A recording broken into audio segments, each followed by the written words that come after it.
Alright, this ought to get some controversy out of some of these guys because they never like it, but we're going on a gas and go here. This one has an extremely slow leak. We have not put it in but about every 2 years, but it'll start freezing up on him, and I mean this one is extremely slow leak. Route calculation. And the customer calls the shots for the most part out here on these jobs. And you guys making these comments on here, y'all should know that. So nonetheless, we're going to do another gas and go. So I'm gonna let you watch it happen. So all the guys that love to fuss and say they, you know, work for the EPA or whatever they do, come on in here and send us a fine. So this one leaks really slow, and he does not want to look for the leak, does not want to replace the unit, does not want to spend any money he doesn't want to spend, and doesn't have to spend. And if he went in and asked the customer to turn it on, and there it comes. And, you know, we don't necessarily agree that these gas and goes are the best thing to do. But when you tell them, you know, $250 to fill it up or $6,000 to replace it, what do you think they're gonna do? Alright, as we can see,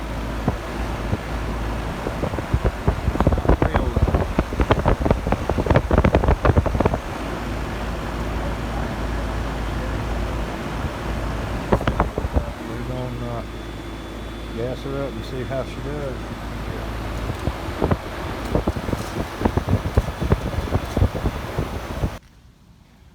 Alright, you can see that it's foaming out some dirt, that's for sure. Almost hate to not back flush it, but like I say, this is a quick improvement for a gas and go. Let's see what she can do. We'll give it a few minutes. Okay, we got a good bit out of it. I was able to look inside and watch it flush through. Had a helicopter on us pretty close.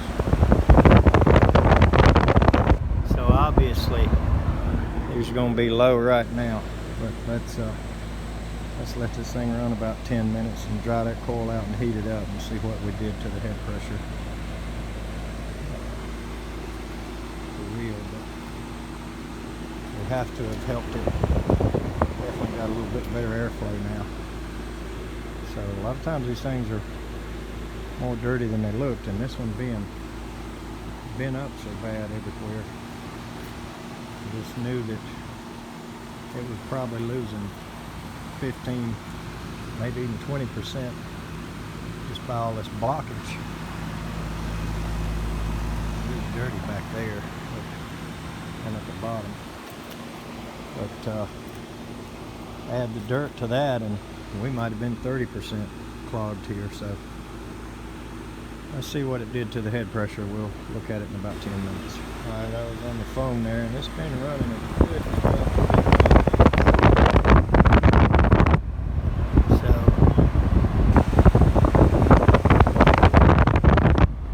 we might have just barely got it down a little bit. And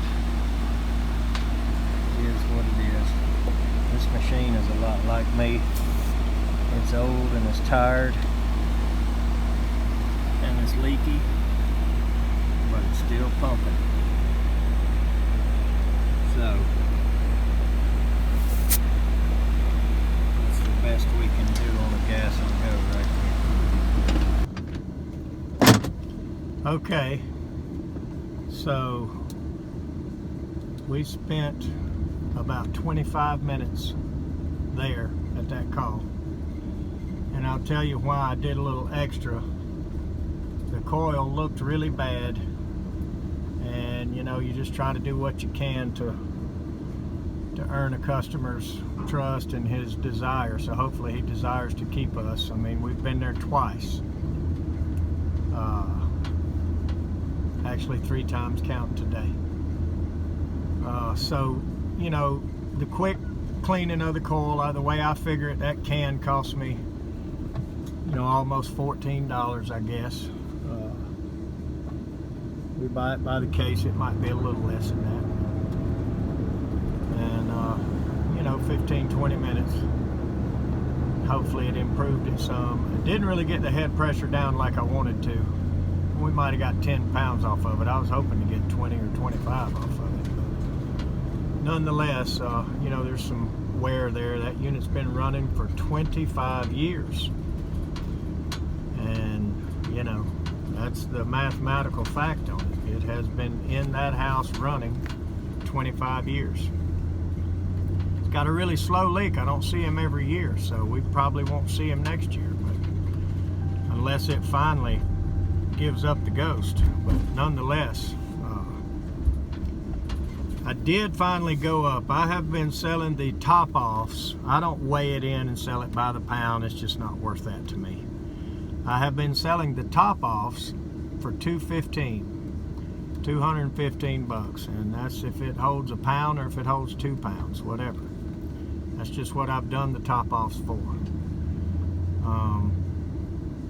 And like we all know, I bought it cheap, and I bought a bunch way back, so that's why I can afford to do that. And I give away a lot too, just on the basis that we've signed them up for a new unit. But I finally went up.